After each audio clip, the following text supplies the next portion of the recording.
Este país que tem uma grande comunidade fora dele, mas ainda assim continua a ultrapassar os desafios do tempo. Nós temos uma grande diáspora, ela está estimada em cerca de mais de 1 milhão de cabo-verdianos fora do país, enquanto nós no país somos cerca de meio milhão.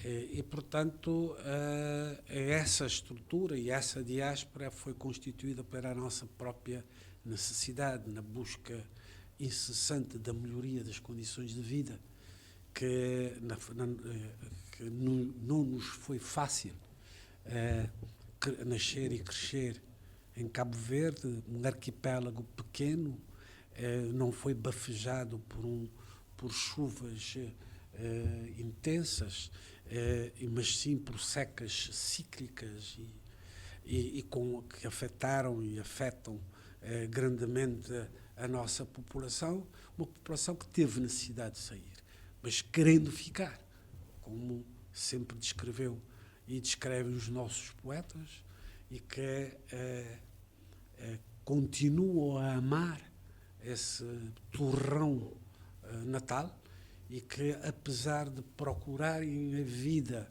fora dela, aspiram regressar periodicamente e, particularmente, morrer na sua terra, quando chegar a hora de partida. O período ou a questão da colonização é muito parecido com Angola. Também não seria diferente, aliás, foram colonizados por um mesmo povo, ou por um mesmo país. Sistema. Estamos a falar exatamente por o mesmo sistema. Muito obrigado. Estamos a falar de Portugal. Mas, Sr. Embaixador, hoje ainda consegue, e é uma pergunta, aqui uma opinião, claro, muito particular sua, consegue ver ainda a semelhança de Cabo Verde para com os outros países colonizados por Portugal? Sim, claro. Acima de tudo, aquilo que nos atrai relativamente aos países que tiveram sob o jugo, sob o sistema colonial, no fundo é a cultura e a língua. A língua que caracteriza quer Angola, Moçambique, Guiné, Santo Tomé, transformam a todos nós num espaço comum, cujo intercâmbio e a relação é completamente diferente daquela que se estabelece com outros povos, com outras culturas e com outras línguas. De modo que, eu diria essencialmente, a língua e a história comum. Uma história de sofrimento, naturalmente, que condicionou bastante a fase inicial colonial do desenvolvimento dos povos nativos, e que neste momento, com a independência, estamos a procurar ultrapassar essas mazelas e seguir em frente, transformando os nossos países em países estáveis para as nossas próprias populações. O Sr. Embaixador falou aqui de dois assuntos que nós, ao longo desta conversa, vamos querer desenvolver muito mais: a questão da seca, ou das secas em Cabo Verde, e já agora olhar para a questão da língua, que é, sem sombra de dúvidas, um dos elementos que mais une os países desta mesma expressão de língua portuguesa, mas é também um assunto que ainda nos dias de hoje continua em volta de muitos debates. Olhe, por exemplo, a questão da ratificação do acordo ortográfico. Qual é a sua visão em relação a isto? Digamos que, para mim, não é? Eu sou um não profissional da língua. Exatamente. Não escrevo, sou um cidadão que utiliza a língua para me comunicar. E eu julgo que, de uma forma geral, portanto, a língua como instrumento de trocas de conhecimento e de cultura, ela tem funcionado e tem resolvido as nossas questões. Outra é a nível linguístico, propriamente enquanto ciência. Isso os linguistas irão resolver, e resolvendo os seus problemas. De certeza que cada um de nós, cada um dos países, vai conseguindo ultrapassar as mazelas, e não tem sido esta questão do acordo ortográfico que tem impedido, do Brasil, passando por Portugal, Cabo Verde, Angola, Moçambique, Guiné, sei lá, até inclusive Timor-Leste, e tem demonstrado dificuldade. Isso é ciência, deixa para os cientistas. Para nós, a língua portuguesa continua a ser um instrumento fundamental de ligação e também de educação e do conhecimento. Não será a pontualização de uma vírgula ou um C cedilha mais ou menos que irá impedir o nosso próprio desenvolvimento. Assim sendo, voltamos então a Cabo Verde. Que Cabo Verde temos hoje, passados 46 anos de independência? Que Cabo Verde temos hoje? Olha, temos um Cabo Verde completamente diferente. E eu, felizmente, posso falar abertamente, porque eu vivi os dois. E, portanto, vivi parte da minha infância e juventude com os portugueses. E a partir da independência até agora, são 45 anos de mudanças completas, e vou-lhe dizer 2 ou 3 aspectos. Nós, quando ganhamos a independência, tínhamos 8 médicos em Cabo Verde. Hoje são incontáveis, são milhares. Era um destes 8 médicos já? Não. Ainda não. Eu era ainda jovem estudante do liceu. A mortalidade infantil situava-se nos 120, 130 por 1000. Hoje estamos em torno de 10 por 1000.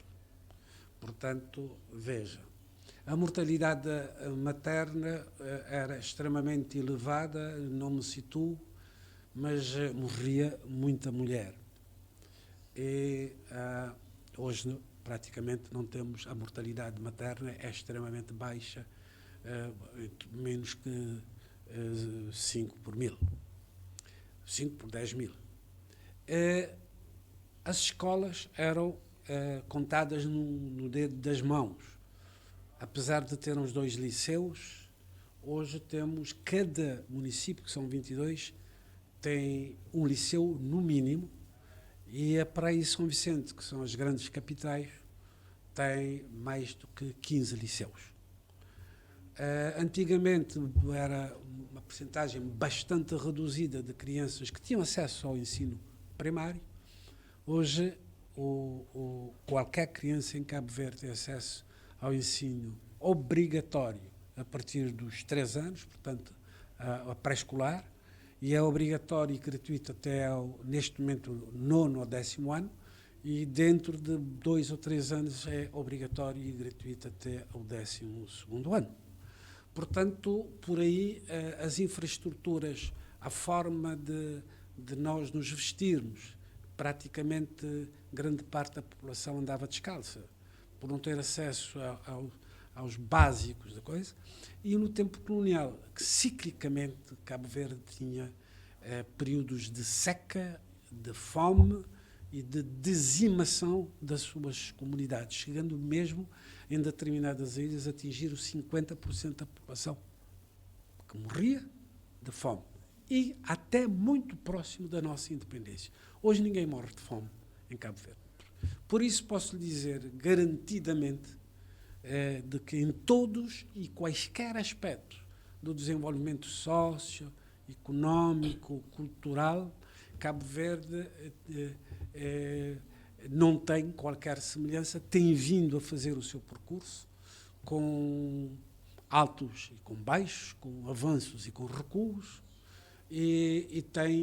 mas tem avançado sistematicamente. Eu digo-lhe, quem conhecia Cabo Verde na altura da independência e regressasse hoje, não reconheceria grande parte dos seus espaços geográficos, das suas cidades e as suas ilhas. Como disse há pouco em conversa consigo, muitas das ilhas não tinham sequer água. Hoje ninguém sofre problemas de sede porque nós descenalizamos a água em várias ilhas do país e na própria capital, e, portanto, praticamente o acesso à água, o acesso à eletricidade, o acesso às infraestruturas rodoviárias são uma realidade insubestimável em Cabo Verde. Portanto, estamos muito bem. Fala da questão da água e a colação que faz sempre com a seca, porque nós não podemos, em momento algum, esquecer que Cabo Verde é um país que sofreu e volta e meia sofre muito com a questão da seca. Qual foi o trabalho que tiveram que fazer no sentido de hoje não ser aquela dor de cabeça dos primeiros anos? Já falou da questão da salinização da água, mas teve outros mecanismos que foram também aplicados. Naturalmente. A primeira situação é ter reconhecido que somos um arquipélago. Aceitado o problema. Exatamente. Sob a influência do Sara e, portanto, sob a influência dos ventos ilísios e que água, da chuva, níqueis batatóides. Portanto, é uma realidade. Com ela temos que saber conviver. Como resolver? Decidimos chegar à conclusão de que, de facto, a água não era um problema para Cabo Verde. Nós somos rodeados de água, o nosso território, maior que a França, é água. Automaticamente, a água não será o problema é dessanizar, transformá-la.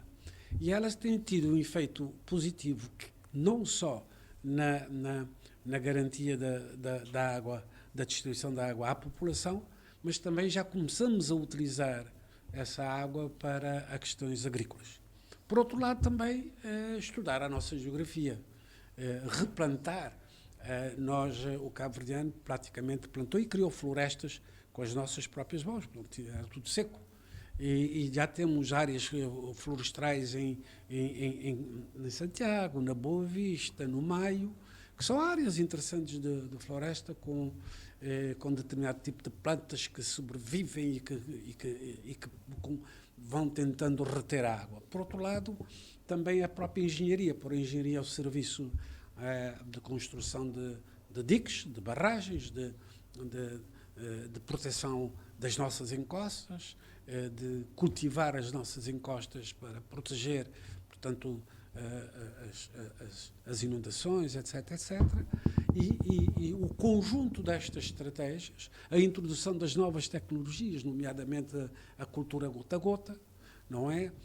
A utilização desse artifício vem aumentando gradualmente o pouco do território, de terrenos agrícolas em Cabo Verde, respondendo à nossa própria demanda e à demanda do turismo. Portanto, um conjunto de estratégias que partem do reconhecimento de que há um problema grave a ser resolvido, insanável com o nosso clima, mas possível de ser alterado com as engenharias que são postas à nossa disposição.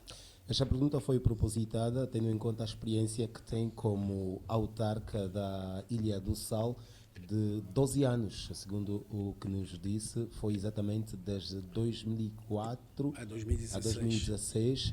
E a Ilha do Sal é das que mais sofreu ou tem sofrido com a questão das secas. E também por causa daquilo que é a realidade angolana. Angola também enfrenta esse problema.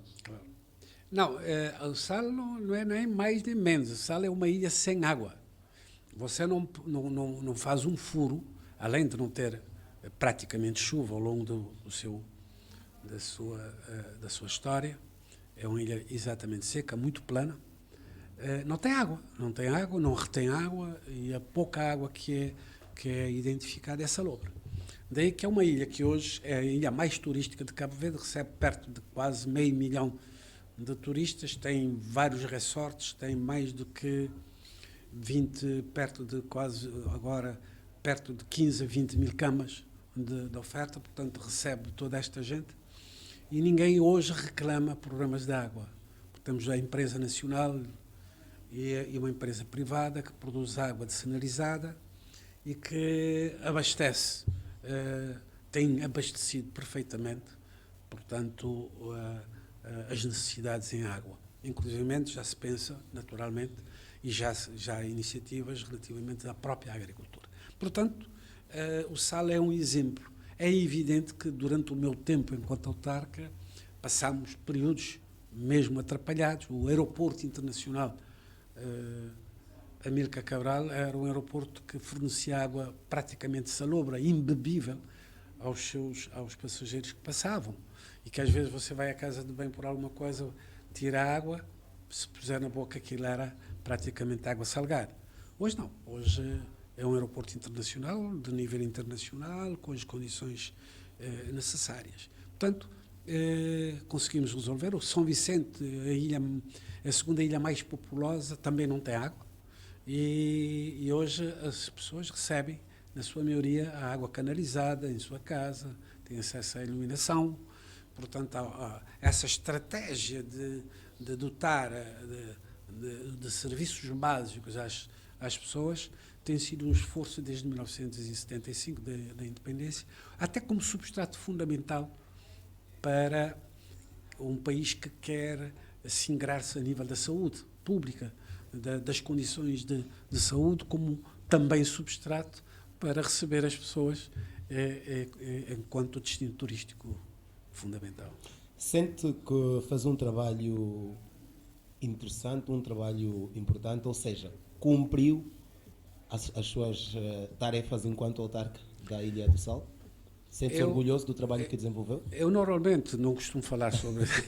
E é suspeito falar de nós mesmos, não é? Exatamente, mas julgo que as pessoas fazem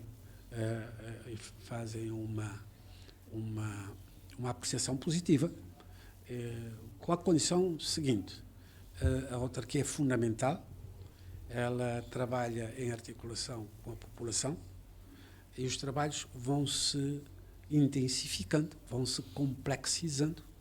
É evidente que o autarca que me substitui tem outros desafios e aquilo que desejo e aquilo que está a acontecer em Cabo Verde é que o processo autárquico tem vindo a melhorar ao longo dos 29 anos? 28 anos de autarquias, não? 92? 30 anos de autarquia. 30 anos, quase. São 30 anos de acumulação, são 5 ou 6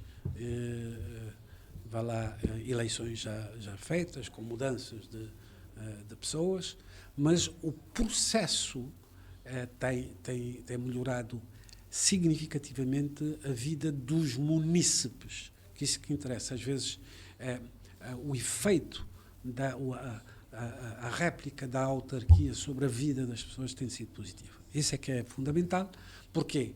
Porque a autarquia está próxima, convive, relaciona-se com o seu munícipe e está condicionado pelas promessas que fez. Se não cumpre, está perdido do ponto de vista de continuar a exercer a função de presidente de Câmara, porque vai ser naturalmente chumbado. Portanto, essa decisão tem melhorado não só as condições físicas dos municípios, como a participação do munícipe e a melhoria da vida desses municípios. Por isso digo, 30 anos de autarquias, para nós tem sido extremamente importante e fundamental, e hoje extremamente participado e cada vez mais qualificado, isto é, cada vez mais jovens formados, preparados, que reconhecem a importância que o seu município tem para a vida dele, regressa para concorrer e contribuir para a melhoria. Isso é que é o importante nas autarquias. 12 horas e 17 minutos em Angola, emissão da rádio W24magazine.net. Estamos a ter aqui uma conversa com o embaixador de Cabo Verde em Angola, o médico emprestado à diplomacia, sublinhamos aqui uma vez mais, Jorge Eduardo de Figueiredo. Não sei, Dr. Jorge, hoje já ainda, no caso, se tiver a necessidade, ainda vai conseguir aplicar uma injeção com alguma normalidade? Não, injeção não. Normalmente o médico muito pouco pratica essa prática, mas a atividade médica em si, sim, claro, porque quem aprende a medicina e sabe fazer uma história clínica, sabe ouvir o paciente. O principal da medicina é saber ouvir. Fico às vezes um bocadinho triste porque tendencialmente na saúde e na medicina está-se a ouvir cada vez menos. Eu aprendi com grandes médicos que disseram: a medicina são os nossos olhos, os nossos ouvidos e as nossas mãos. Temos que apalpar, temos que ouvir, temos que escutar. depois os diagnósticos virão, com certeza, depois de uma análise dessa feita. Costumo fazer isso e não me tem dado mal, porque também não deixo de ser médico, apesar de ter sido autarca. Muitas pessoas continuam a procurar-me como um técnico de medicina e mesmo como embaixador também sou procurado pelos meus concidadãos, que sabem que sou médico, e temos resolvido, temos orientado e com sucesso sempre que nos aparecem os nossos concidadãos com problemas, nós temos enfrentado sem problemas. Esta questão da medicina é também, ou da medicina na vida do Dr. Jorge, é interessante porque passa por Angola. Yeah. Tudo começou em Angola, o estudo. Os 2 primeiros anos foram feitos cá, não é? Eu faço parte de um grupo que em 76 veio somos 10 colegas que receberam a Bolsa de Angola através do presidente Agostinho Neto e começamos a estudar aqui na Universidade de Agostinho Neto, cujo reitor era o próprio Agostinho Neto, nessa altura. E portanto, terminei em Portugal, mas porque as condições, efetivamente, na altura, nomeadamente o acesso às cantinas, à alimentação, não eram assim tão fáceis, nos obrigou a sair, mas foi extremamente proveitoso do ponto de vista profissional médico, com importantes professores de contacto que nos incentivaram e que nos levaram a continuar, e portanto também históricas, porque mantivemos laços muito profícuos com este país. Portanto, foi muito positivo, de facto, o período que eu vivi em Angola e que retornei e estou a reapreciar. Tem ainda memórias desse tempo, de 76 a 78? Toda Amigos, a cidade por onde passou? Amigos, conhecidos, cabo-verdianos, mas físicos também. Tive a oportunidade hoje de andar, porque na altura andávamos a pé. Portanto, reviver todas essas ruas antigas de Luanda, desde a Marginal até o aeroporto, Miramares, etc. Filo agora e recordo com satisfação vários lugares, vários lugares do antigamente. E depois então de ter saído de Angola para Portugal, dar sequência à formação em Medicina, Saúde Pública, como também já nos disse em off, regressa em 2017, mesmo antes das eleições de 2017, já nas vestes de embaixador de Cabo Verde em Angola. Como é que foi este regresso, passados quase 40 anos? 40 anos. Foi muito interessante. Primeiro porque isto deu uma oportunidade de iniciar uma nova faceta da minha vida, uma nova profissão, uma nova atividade. Já tinha tido essa oportunidade de mudar para as autarquias e ser Presidente de Câmara. Foi uma coisa absolutamente nova, interessantíssima, e reconheço hoje, com a vinda, esta experiência tem sido extremamente positiva, do ponto de vista pessoal, do ponto de vista das relações que tem mantido com as estruturas do Estado angolano, sentindo-me útil na contribuição da aproximação entre Angola e Cabo Verde. Eu vou viajar daqui a menos que uma semana para receber, portanto, o Ministro dos Transportes, que se deslocará no âmbito de trabalho de uma relação muito forte com Cabo Verde. Sinto-me extremamente útil ao exercer essa função diplomática e desbravando uma função que nunca tinha tido e que não pensava que poderia exercê-lo com algum equilíbrio. Mas estamos cá e estamos a aguentar bem. Qual é hoje o nível de relações entre Angola e Cabo Verde? Como embaixador pode Resumia, melhores não podiam ser. Melhores do ponto de vista histórico, cultural, da aproximação. No fundo, Cabo Verde e Angola não tem um tratamento diferenciado, é um tratamento de irmão efetivo, de um irmão de sangue efetivo. Até porque Cabo Verde, por direito próprio, tem uma comunidade bastante forte em Angola, bastante distribuída do ponto de vista social em todos os estratos sociais. Portanto, Cabo Verde, eu sou recebido pelas estruturas estatais e pelos vários serviços com amizade sincera. Julgo que joga contra nós a distância. Portanto, a ligação aérea e a ligação marítima entre Cabo Verde, Angola e é fundamental, porque acredito piamente que se essas estruturas começarem a funcionar,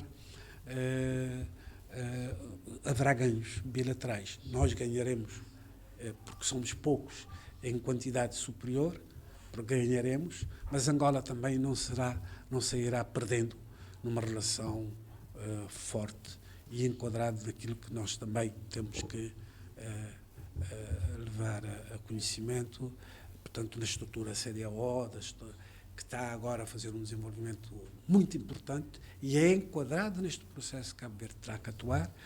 E eu penso que tem primazia, tem condições para reforçar, enquanto país, numa relação bilateral, e a reforçar as relações da CDAO com Angola, de uma forma particular. O Sr. Embaixador fala da questão dos transportes, por exemplo, e que de alguma forma afasta ou distancia os dois países, apesar da proximidade que tem por causa da língua, da cultura, particularmente a música. Eu pergunto, há já trabalho a ser feito no sentido de estreitar estas relações em termos de deslocações, ou seja, de transportes? Todas. Aliás, já é tradição. Angola está tradicionalmente ligada por voos a Cabo Verde, via Santo Tomé, até relativamente pouco tempo. Temos os voos para a cidade da Praia. Pararam por causa da pandemia. Do Covid-19. Tudo. Hoje nós culpamos o Covid-19, mas o Covid-19 atuou extremamente negativamente porque impossibilitou, quer da parte da companhia da TAG, de sobrevoar não só para Cabo Verde, como para grande parte do mundo, estava tudo fechado.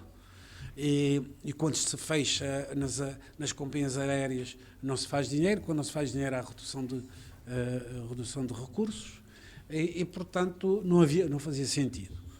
E então, neste momento, estamos a negociar formatos diferentes para que alcancemos o mesmo objetivo, que é fazer a ligação. Não podemos fazer, talvez via Santo Tomé não seja tão produtivo, tão economicamente tão rentável. Queremos sim ligar Luanda à praia, mas de forma rentável, que promova efetivamente a economia, que não se perca dinheiro com isso, mas sim acrescente, portanto, espaço e dinâmica de relação económica entre os dois países. Portanto, estamos a trabalhar, é nesse sentido que vai o Ministro, e essa é a condição sine qua non. A ligação entre os dois países, mas não é qualquer ligação, no sentido, tem que ser uma ligação, mas que tem que ser economicamente, não pode ser cara, tem que ser acessível aos bolsos de todos quem, seja ela a população, seja ela empresário, faça com facilidade, chega à praia, faça negócio, faça visita, faça turismo, faça comércio, está bom? E há um horizonte temporal para isto? Esperemos que sim. Estou a trabalhar para que o chefe do governo, o primeiro-ministro, visite Angola oficialmente até dezembro deste ano. E nesta matéria o tempo é dinheiro.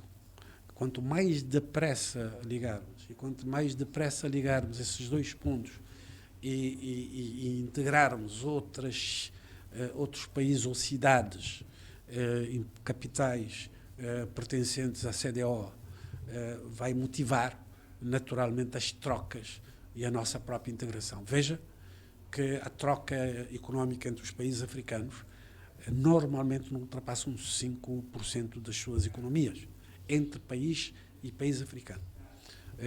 Normalmente funciona através dos ex-países coloniais ou colonizadores, situados na Europa, etc. Não, é preciso que entre nós se troque, aumentarmos profundamente e invertermos essa relação. Com a inversão dessa relação, aumentemos o emprego, melhoramos o nível da educação e nível de formação dos nossos concidadãos que participarão nesse processo, reduziríamos a pobreza e passaremos a ser os donos das nossas próprias riquezas. O processo de transformação é fundamental. Por isso a decisão da União Africana para criar a zona de livre comércio tem que ser utilizada de forma perspicaz por cada um dos países que compõem a África para transformarem esse desiderato de troca uma realidade efetiva nos próximos tempos. A conversa com o embaixador de Cabo Verde e Angola, e que de resto está a ser uma conversa extremamente agradável.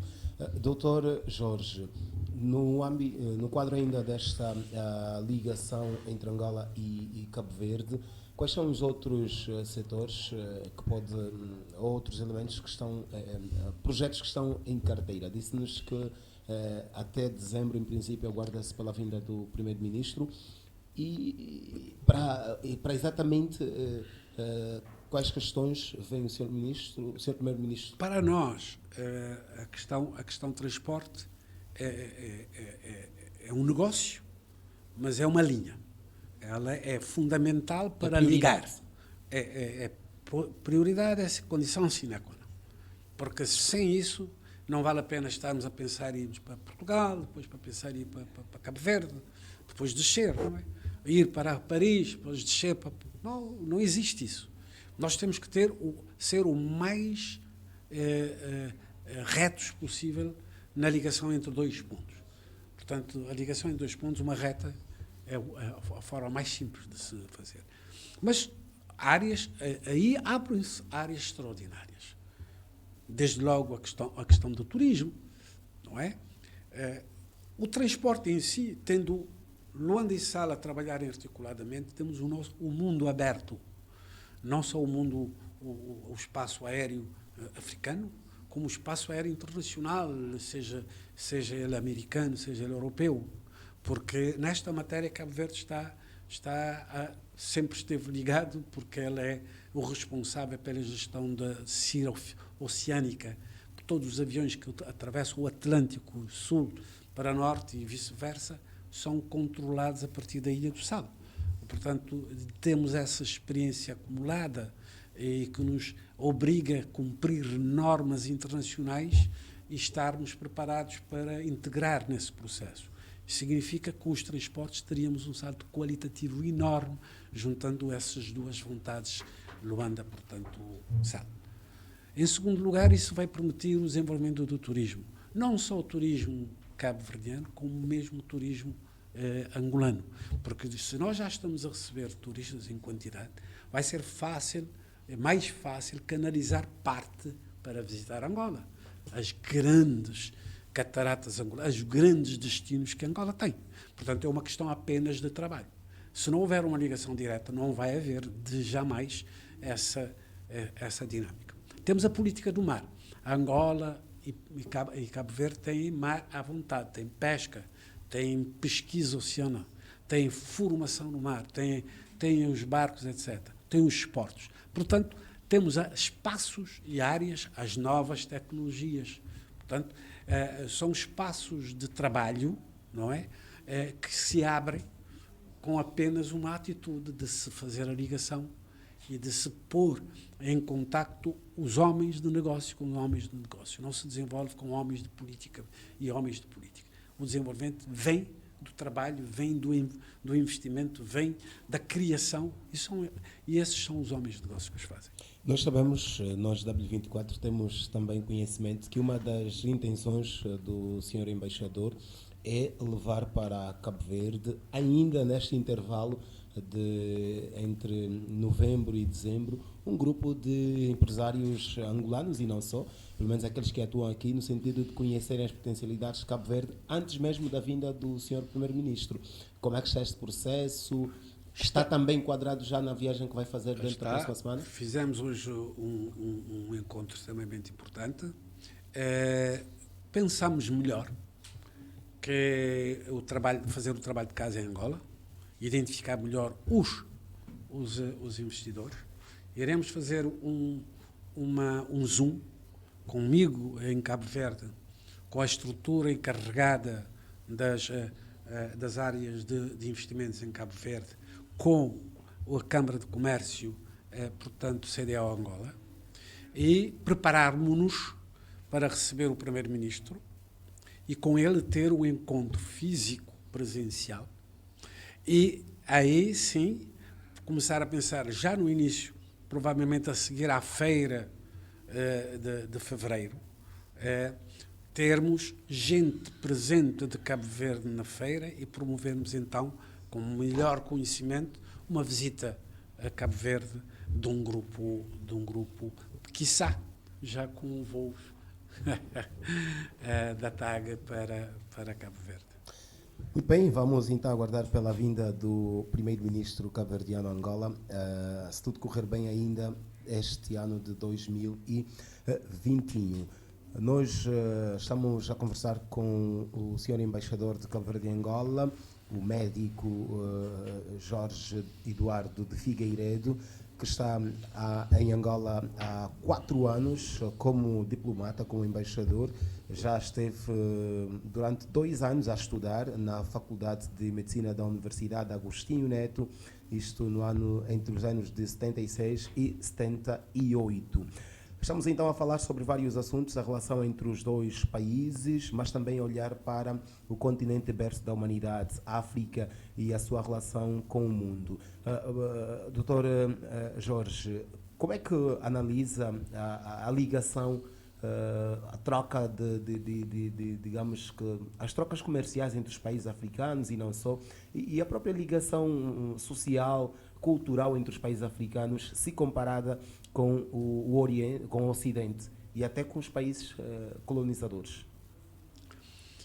Eu considero que a África como um todo tem uma origem muito importante, muito diversa também e complementar. Nós devemos trabalhar, do meu ponto de vista,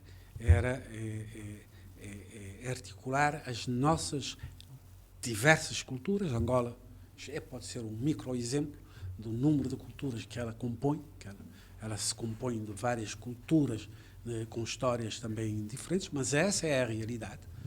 E nessa realidade é aquilo que nos diferencia, muito provavelmente, com o Ocidente. Mas, contudo, penso que nada disto pode impedir e impede, porque a cultura é paz, não há nada que justifica, portanto, antagonismo, guerra entre povos por causa da cultura. A cultura nunca foi razão de lutas e de interesses. A cultura é sempre união, é sempre atração, e quando nós temos uma relação cultural forte, isso conjuga com a paz. Portanto, a cultura ou a diferenciação cultural não é uma coisa negativa, mas extremamente positiva de ser preservada e de ser mantida.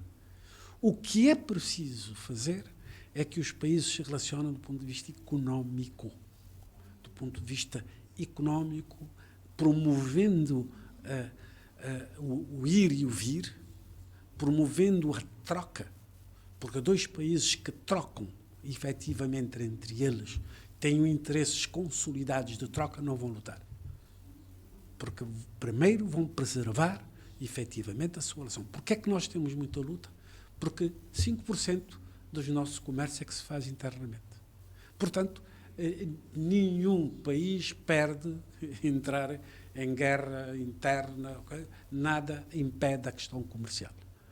Com a relação comercial entre Angola, Namíbia, Quénias, Congos, CDOs, Cabo Verde, Marrocos, tivermos linhas de contacto aéreas, marítimas, de transporte rodoviário, podendo levar em caminhões TIR os nossos produtos para outros países, eu penso que, de certeza absoluta, o nível de guerras intestinas vai claramente reduzido.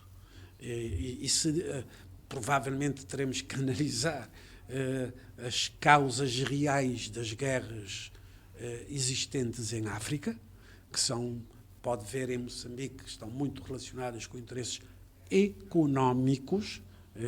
Temos que ser muito claros nisso. É o diamante, é o gás, é o não sei quanto e tal, económicos, do que propriamente outros interesses. Portanto, se estivermos a comercializar e se estivermos a trocar, as trocas vão reduzir, com certeza, no espaço futuro, portanto, as relações tendencialmente de guerra. Fora esta questão da ligação económica e comercial, hoje, o que é que lhe preocupa em África?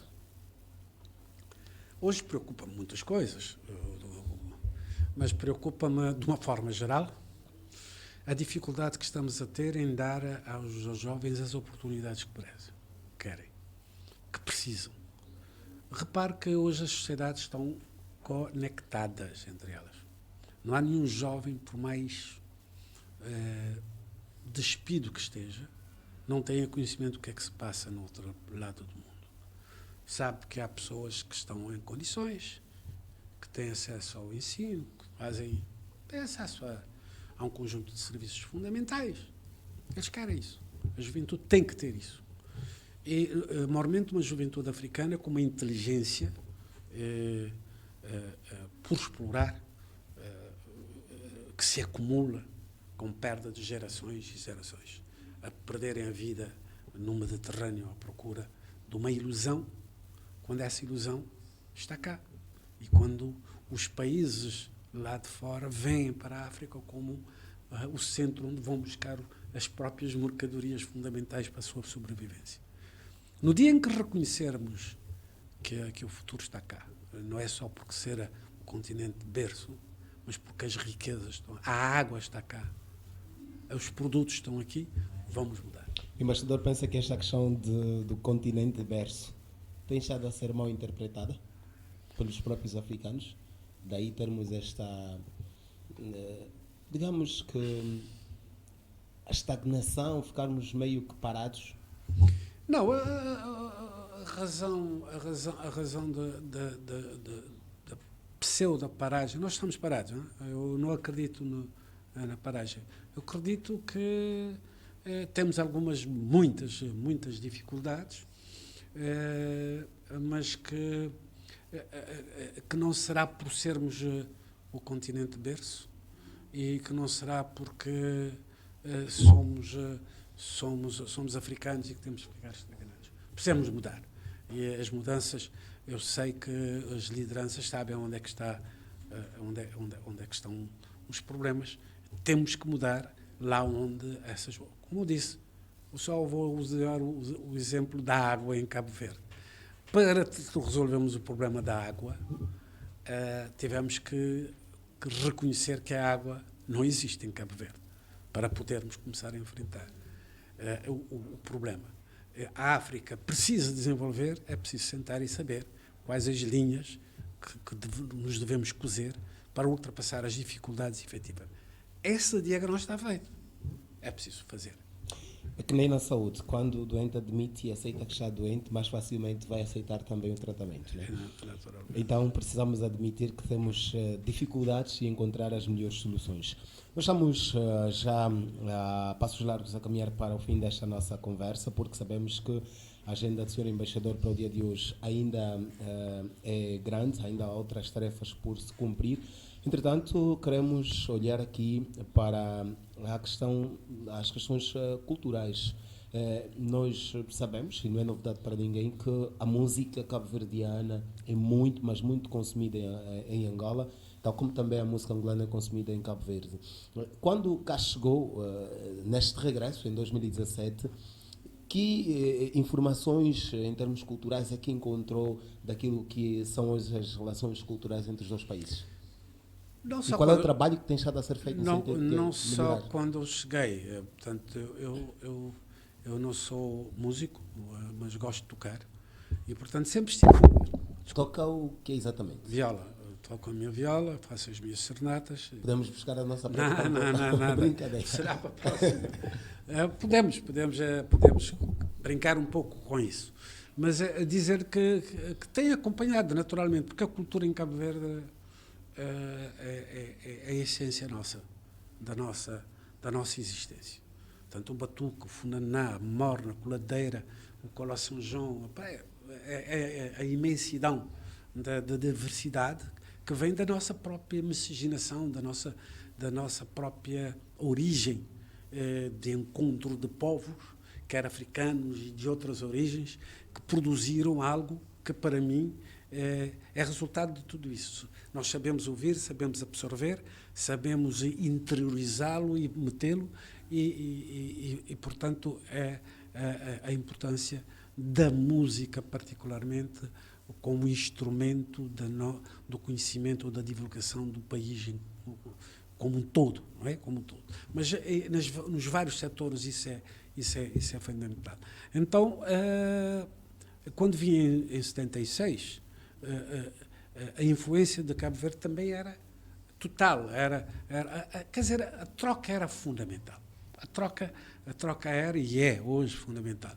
E então eu penso que a cultura é cada vez mais exposta às influências e influenciando também, vem trocando culturalmente os produtores culturais angolanos e os produtos musicais de Cabo Verde, têm estado numa troca intensa e com influências extremamente positivas, com evolução extraordinárias, quer na parte que me interessa, por exemplo, que são as músicas tradicionais cabo-verdianas, com influências que você não imagina na qualidade, na diversidade das notas que são utilizadas hoje para tocar uma morna, do que quando eu era miúdo e comecei a aprender a tocar. Portanto, a cultura está lá. É paz. Eu nunca vi a troca cultural ligada à guerra. Portanto, é isso.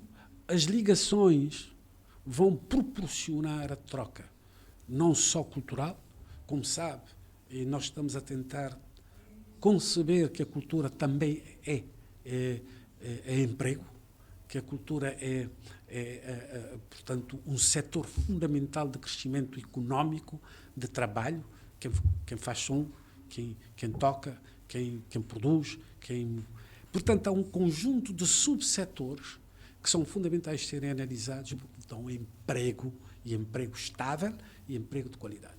De modo que vamos investir na cultura, com a cultura vamos divulgar as nossas nações, com as nações vamos trocar com os nossos empresários, e quando chegarmos a esse nível de trocar empresários, então podemos dizer que eles vão impedir que haja qualquer tendência malaciosa entre à procura de alguma guerra ou de algum subterfúgio. Veja que a China e os Estados Unidos estão em plena guerra, mas não levantam uma arma, porque têm interesses económicos profundos entre eles. A China é o maior exportador e um dos maiores importadores dos Estados Unidos.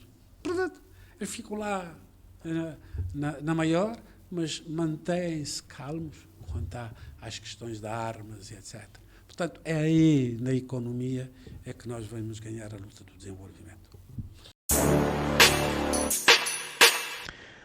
Fique ligado, esta é a Rádio W24, 24 horas por dia ao seu dispor.